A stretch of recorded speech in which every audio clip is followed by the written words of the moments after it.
Good evening and welcome to all of you to IHW Council's special web series on women's health. I'm Manisha Nair Dhawan and you are watching our exclusive show on understanding infertility and treatment options.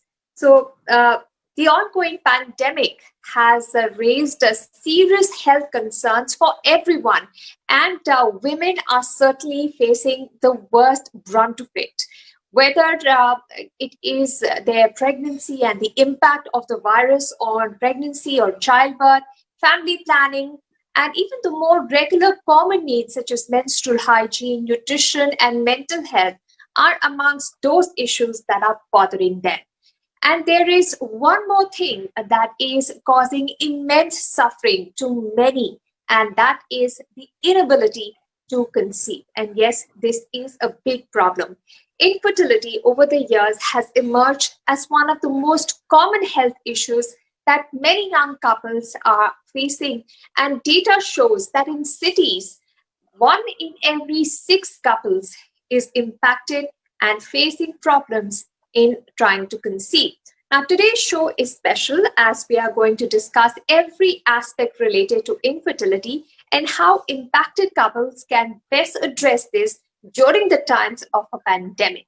And to guide you for this and to help answer all the questions that are coming to your mind, we have with us Dr. and Professor Narendra Malhotra, Director, Global Rainbow Healthcare. Thank you so much for joining us, Dr. Malhotra, and welcome to the show. My pleasure. My pleasure to be on this. Right. On this show, Understanding Infertility and Treatment Options, we'll be taking a lot of questions. But before we get our conversation started, I would request all our online viewers to please start sending in their questions. You can type it in the comment box, and we will try to answer as many questions as we can over the next 30 minutes. And this program is supported by Bharat Serums and Vaccines Limited. So let's begin, Dr. Malhotra, before the questions come in. There is a lot of anxiety these days of the coronavirus. Now, people have been struggling to conceive, couples are struggling to conceive, and then they think, oh God, a pandemic is coming. Should we put it off for our plans to start a family for some time? Let this pandemic go because we don't want to expose ourselves to something nobody knows how to cure completely. Do you think it makes sense to put off this decision if you have been struggling with it for some time? So you have to understand that infertility is an age-related problem, especially in females. And females who are over 35 are going to run out of their eggs if they wait for more years. So there is a biological clock clicking in the females. In the males, of course, this is not true because the sperms are produced till a later age, but it's the women who have a biological clock inside where the ovaries are going to run out.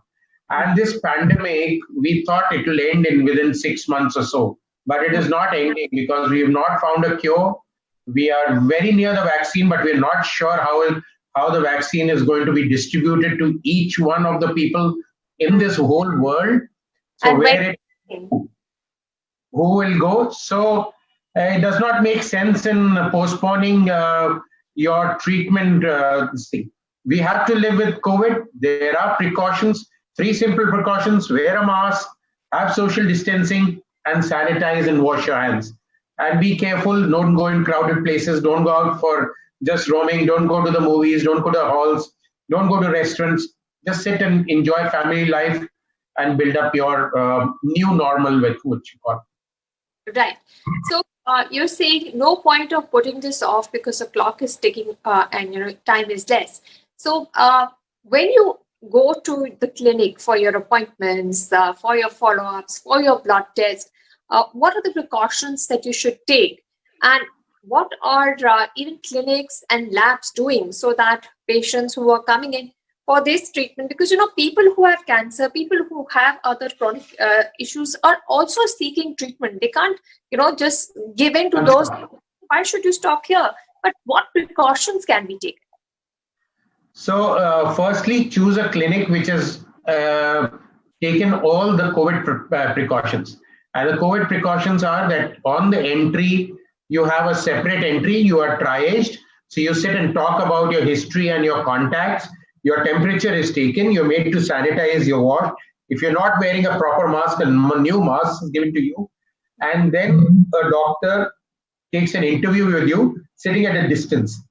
And then, of course, because it's infertility and it's not looking into your mouth and all, so fortunately, the virus is only transmitted through. So if you wear a proper mask and your doctor is wearing a proper mask, the chances of a disease going from the doctor to the patient or the patient to the doctor is just 1%. Of course, before you start, especially if you start IVF treatment, you will have to undergo a COVID test, which is now also a rapid test available, which can get a report in an hour. And before your embryos are transferred back into you, which could be in the fresh cycle 15 days or a frozen cycle after a couple of months, you're tested again. So we are sure that you are COVID negative at the time when we put the embryos back in you. So you still can catch the disease anytime. But then if you're careful, these are the basic precautions which you might take. So sanitize, wear a plastic gown, which you can take from the hospital, wear a proper mask, discard all those when you go out of the hospital. And once you reach home, take out your chappal and shoes outside, go straight for a bath. All your clothes and all should be dipped into warm water with sodium hypochlorite, that's baking soda, and washed clearly. And you come out fresh washed, and that's it. So it's simple precaution. We can just protect ourselves from this disease. Right, Dr. Malhotra, I'm going in for a sonology. If a woman trying to conceive is going for a sonography during the course of her treatment, should she keep her mask on at the time of the sonography? Should she wear gloves to protect herself? Will this perhaps be even better for women who are trying to conceive and they go for a sonology? Absolutely, yes. In infertility, ultrasound is usually transvaginal.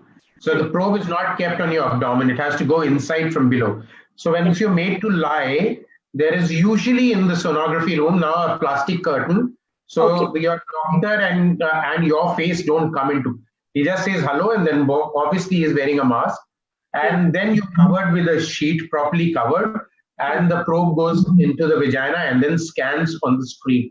So unfortunately, before we used to show them, see how many eggs you have and a uterus. So that type of contact. And sometimes you might see the doctor in a full PPE kit. So he's like a space, as if he was seeing a spaceman, and you don't recognize your own doctor. So that is the problem which is leading women to be psychologically afraid. If she sees me and she's comfortable with me, but there she sees a yellow or a white with goggles and a hood and everything and big mask covered, nothing visible, and a face shield over it, then she sometimes gets scared whether I'm talking to the same doctor or this is someone else or this is a technician. So that those problems problems are going to arise. So if that's the new normal, that's a new normal. So now what we are doing is we are in our neck. After that, we are putting a big photograph of ours, and I am Dr. Narendra Malhotra. So if that's hanging in my neck, so they at least know that they're talking to Narendra Malhotra and they're not talking to someone else. No, I know people have to keep the faith. I mean, these are really tough times and unusual times. You never had them before. You have to keep the faith, you have to take precautions, but you have to keep at it as well. This is a dream many couples have had, and you cannot just put it off for some time because of what is happening now. With precaution, I'm sure everybody can make their dreams come true. Now, if somebody is, has taken infertility treatment and has become pregnant now, should they stress about contracting this virus, and how complicated can life get should this happen? So that's a good question. And just to complete the previous thing, WHO, when this pandemic was declared on 11th of March, for 4 months, they said, do not do any routine practice. So stop infertility, stop routine surgery, stop hysterectomies, ovarian cyst, PCOS. The patient, they just put a stop to all the only emergency deliveries, cesarean were allowed for us, and ruptured ectopic patients in shock. So, but now on reopening, all of us are opening all these with proper protocols. Now, it's very good that you've got pregnant. A lot of people come, I've got pregnant, I'm very scared this coronavirus is going to kill my fetus, go into my fetus, destroy it, things like that. And that's the big psychological worry. Fortunately, till today, none of the pregnant women has transmitted this disease to their baby through their blood. So the placenta is acting as a good barrier. So this virus is unable to cross the placenta and go inside. But the virus makes antibody or the army of inside the woman. The antibody, so the baby comes out protected rather. Now, when the baby is born, and if the mother is coughing and sneezing, that is the time she'll have to take precaution. So she doesn't sneeze on it. So that's the way she has to wear a mask. Look the other side when she's breastfeeding. The baby should not be sleeping right next to the mother, should be in a different cot 6 feet away, and things like that. If she's very seriously ill, then she has to be breastfed by another mother, surrogate mother, or by top feed or breast milk, or extracted breast milk and someone else feeds her. All right. We have started getting a few questions. And the first question we're getting from a viewer is, does stress also cause infertility? Now, this is an interesting question because usually there is some, tie-in of stress and infertility. But during this time of pandemic, while there is a worry about the pandemic, a lot of people are at home, they're not commuting, they're not traveling, they're perhaps a little less stressed. And we are seeing positive outcomes in terms of family planning. So is there really a 2 and 2? That yes, 2 plus 2 is 4, so stress is going to make conceiving tougher. So there were two things which happened during this pandemic. Firstly, husband and wife are locked into a room. So they were not coming out. So they had nothing else to do. So a lot of infertile people actually got pregnant on their own because they were very stressed with work. They were late nights. They were bringing laptops on their bed, and both of them were just stressed about work and challenging, especially the achiever women and achiever men who were overworking. So that went off. So that was a good sign. But what it did is it increased our abortions because a lot of people got unwanted pregnancies. Now, if you get unwanted pregnancies, then they started taking those pills to abort and all. So we got a lot of those complications. A few of the infertile who were unexplained infertile, stress-related infertile, did conceive. But on the other hand, stress plays a dual sword. In women, it raises the brain hormones, especially prolactin. And if the prolactin is high and you are ovulating, then the egg does not produce a good lining. And the embryo, even if pregnancy occurs, it does not stick. So that is a major problem. Plus, stress in men makes them kind of important. So that again, it causes sexual problem. And once the sexual problem starts, then the stress increases in both of them. So it's a performance stress occurs. So it plays dual. So if they are relaxed together, talking, relaxing atmosphere, it's very good. But if they're not and they worry too much about the pandemic and having a baby, not having a baby, how will I go to my doctor? Then it causes more problems. So we're looking at a boom in January, February in India. That's definitely good news. But, would you then say that consistent work was reducing stress? So how do we reduce stress? Now you reduce stress, you get up in the morning, go for a walk on your terrace. There are lovely apps, meditate, do the Sudarshan Kriya by Art of Living or from Isha Foundation for anyone who you believe. Just do that. You don't believe in them, don't believe. Believe in Ramdev's yoga or whatever. Of yoga. If you are a fitness freak, do an online video fitness weights and everything. That makes the sex hormones improve. So that makes your body fitter, more relaxed, and your hormones corrected. So once your hormones are corrected, and then you eat the right things. Don't eat junk. Obviously, most of us have learned cooking. And we were cooking for ourselves because the servants were not there in the last 4 or 5 months. And we were cleaning houses. So that has also, if you enjoy that, your stress is gone. So stress is simple. Then read books, listen to music, talk to your family. This is a great time to bond to your family. We had lost all contact with the family. We were just rushing to having breakfast, rushing to work, coming back and doing all that. So this is the right time your children are not going to school. So you are revisiting school on the online You're sitting with them, training them. It's a wonderful experience. It's absolutely will make you stress-free. Right. Dr. Malhotra, one of the questions that we are getting is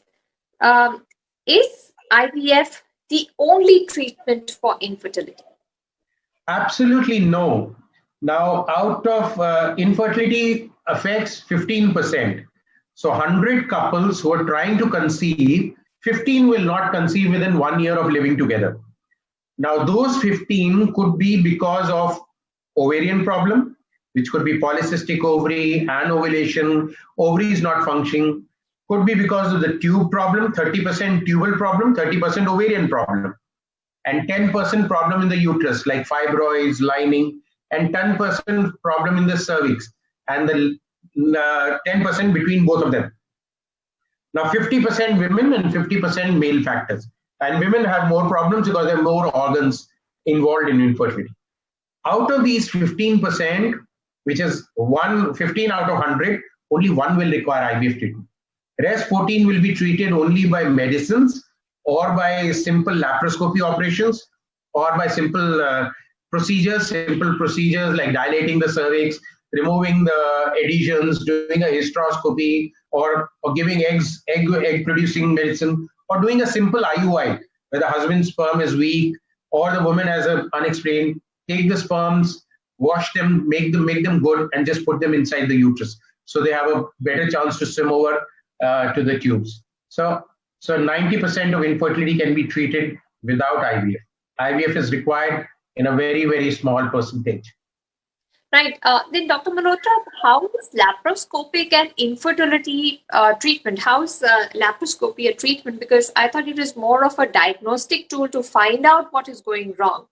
Does it also treat infertility? So about 10 years back, when there was no ultrasound, especially vaginal ultrasound, laparoscopy was the only diagnostic method. We used to put a camera or a tube from the woman's navel, put a camera or watch and see the insides and make a diagnosis that she has a fibroid, she has endometriosis, she had PCO, she has tubal block. That's all we could do 10 years back.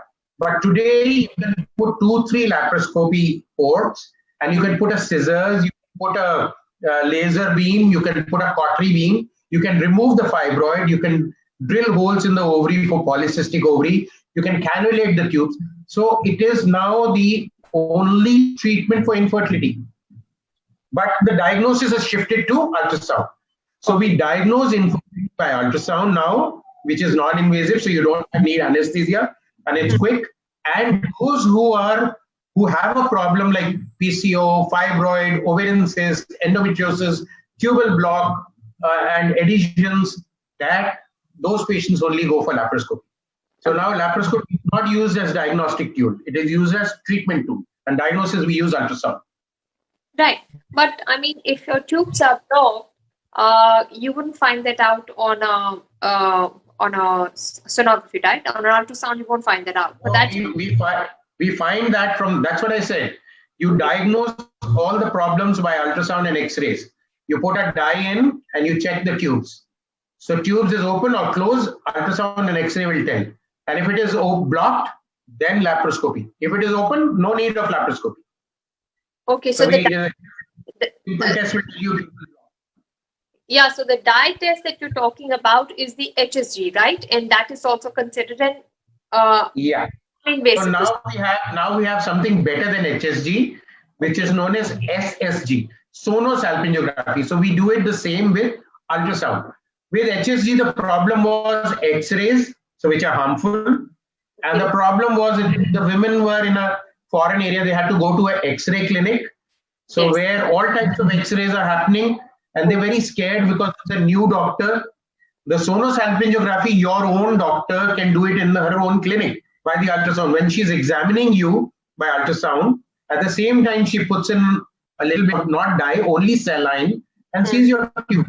It's a very, very simple test now, which can be done in 2 minutes by your own doctor. So you are very comfortable with your own doctor. You don't have to go to an X-ray clinic where a lot of other X-rays are happening, broken bones, coughing patients, TB patients. So you don't mix with patients. So you go in a sterile, nice area and your atmosphere. Right. Dr. Malhotra, you mentioned fibroids. I mean, you can see them on a laparoscopy, but do fibroids actually impact your chances to conceive? Okay, so fibroids occur in 20% of women. 20% of women will have fibroids during their reproductive life, from adolescent to menopause. Out of those 20%, 50% they will not even come to a diagnosis, because the woman would go through a life only if they increase in size, only if they're near the cavity, and only if they're having pressure blockages. Then the fibroid is a problem. And if it is a problem, it can be diagnosed by ultrasound. We don't need laparoscopy to diagnose fibroids. We diagnose fibroids where they are, how many they are, whether they're affecting fertility or not, by ultrasound, vaginal ultrasound. And if it is coming into the cavity, we again put a small amount of saline in the cavity and do an ultrasound and see the fibroid. And we can do a 3D ultrasound now. So you don't need laparoscopy to diagnose fibroids. You need laparoscopy to treat fibroid. So if the fibroid is more than 5 centimeters, it's big, it's in the cavity, it is blocking the tube, then of course you need treatment. Otherwise, we leave it alone. Small fibroids, we leave them alone. All right. Dr. Malhotra, there's a question. What are the side effects that one can expect from fertility treatments? Okay, so fertility treatment is basically has no side effects, except the drugs which we give for making eggs can sometimes produce many eggs in the ovaries. Okay. So you can get ovarian hyperstimulation. So if you get a severe ovarian hyperstimulation, then maybe you need some treatment. And then if there are many eggs, you're likely to get, and if you're doing IUI, you're likely to get multiple pregnancies, twins and triplets. Even when IVF, some of the centers even today are putting 3 embryos back. Okay. Though the guideline says 2 and 3 only in older age group to increase. But previously, everyone was putting 4, 5, 6. So we were getting a lot of twins, we were getting a lot of triplets, we were even getting a lot of quadruplets, and even pentaplets I've seen 5. So that is a complication. So we believe a woman's body is made for a single egg and a single embryo and a single baby. Even twins is a complication for me. But twins will occur. So we get a little bit of twins, say a little bit more than the normal, and sometimes we get triplets also. Those are complications. They will complicate the pregnancy and make it difficult for the woman. Right.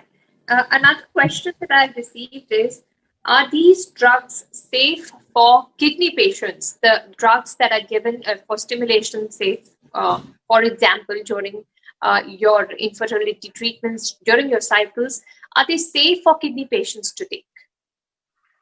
So if you have severe kidney disease and you are on dialysis or something like that, then even pregnancy is not safe there.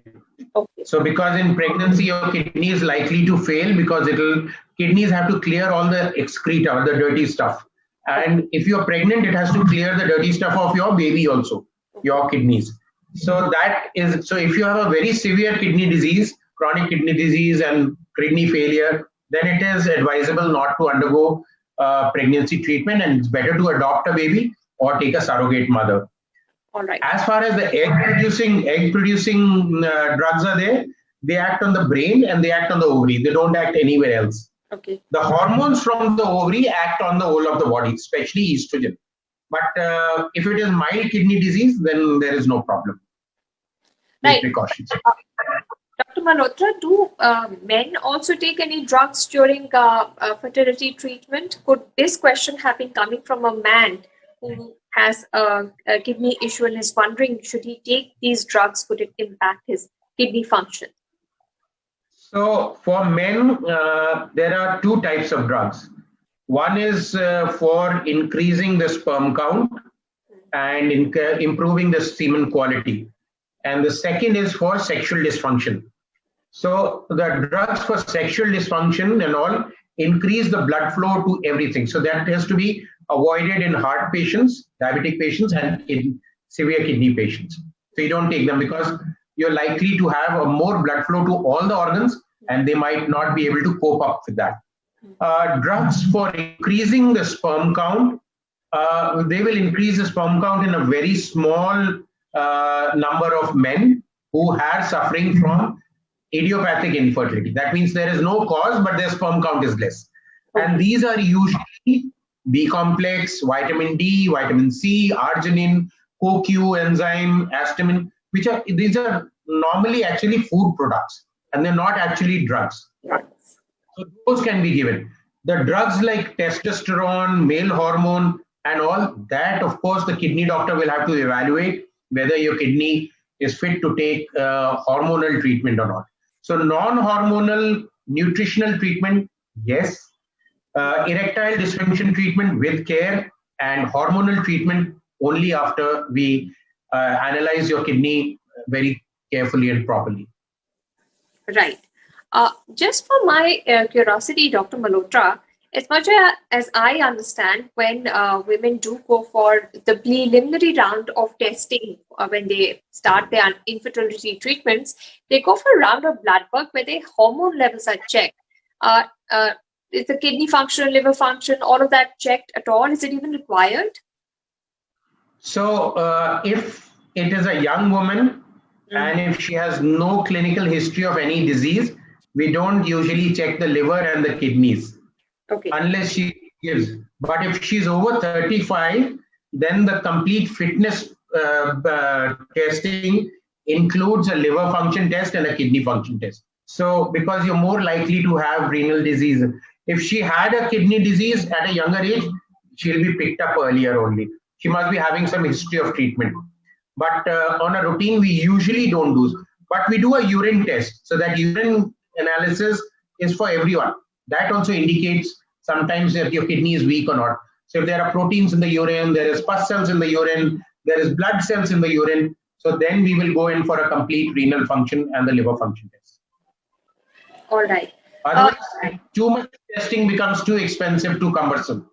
Okay. Dr. Malhotra, another question that we are getting is, what is the possible risk for infertile couples due to this pandemic? I mean, is there any special risk to them in this pandemic, or is it just the same as anyone else? During this pandemic, all of us are at risk.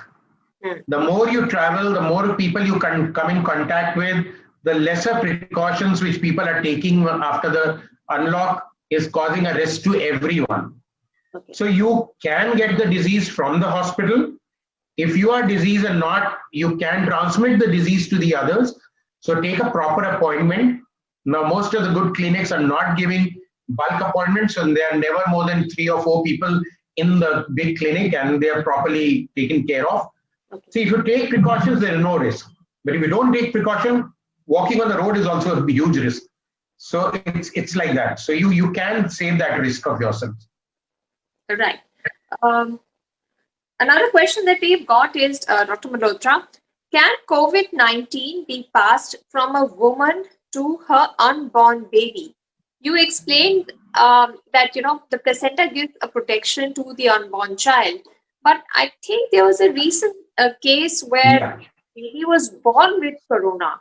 I mean, is it possible? There has been only one case which has been reported from China right now, where the newborn had a COVID infection. So rest of the thousands of babies born all over the world have been corona-free in the study, including some 75 cases we have had in our Agra with the medical college. None of these babies had a COVID infection. So it's very safe to assume that it will not pass to your baby. That is one odd case. How it has happened, no one has been able to figure out.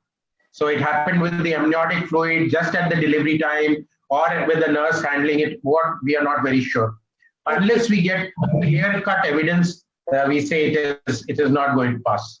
Okay, so there is nothing to not yet. The disease being passed from the mother to the baby. Not yet. Maybe later, maybe this virus is a very smart virus. It might just start mutating and attacking that also. Let's keep our fingers crossed that doesn't happen. We've got another question coming in. Are the frozen sperm, embryo, and eggs safe during COVID-19 pandemic? So those who have frozen their sperms, eggs, and embryos before the pandemic are absolutely safe. Okay. Those who are coming for freezing now, they are all being frozen in a separate cylinder. So we call them a quarantine cylinder. So once we are going to take them out, and the woman is negative, then only we'll do. So they become again like a safe house has been changed. So they're not mixed with the older ones. So they're pretty safe. So pretty safe to freeze your eggs, sperms. See, the virus has been reported in men's semen in a small percentage of men, and it's now also reported in 1 or 2 cases in the vaginal secretion. So, but not in the egg or the oval secretion.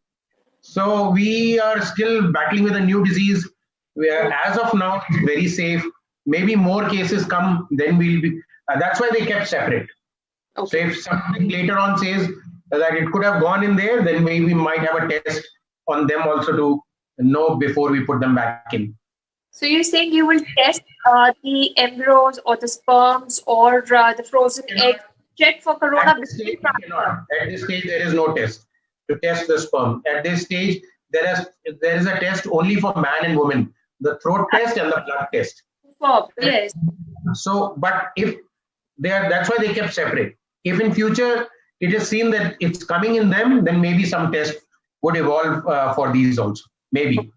So for now, you're taking precautions and freezing them separately. Yes. Okay. Dr. Malhotra, there are a lot of people, a lot of ladies are worried about PCOS. We get a lot of queries on this. And they worry that, how to treat this so that I become pregnant. But it's really not treatment actually, isn't it? It's management. Yeah. So PCOS is a genetic disorder which comes in sisters and mother to daughter, and it can come from the age of 12 years to 55 years till the ovaries stop functioning. So it can come anytime. Now it's a hormonal disorder where the ovaries, because of the hormones, do not produce female hormones and they start producing male hormones. So the patient gets irregular menses and periods, and she stops getting periods. She does not ovulate, she gets infertility. And then she gets, because of male hormones, she gets obese. She gets a lot of acne on her face, and she gets facial hair, and she gets black marks on the nape of the neck, which are known as cyan nigrans and all that. And she gets chest hairs also. So all the male hormones over-dominate. So now we got to get this woman to change her lifestyle so she does not gain weight. So she should exercise, that will reduce the male hormones. She should take oral pills so her period is regular till she wants to conceive.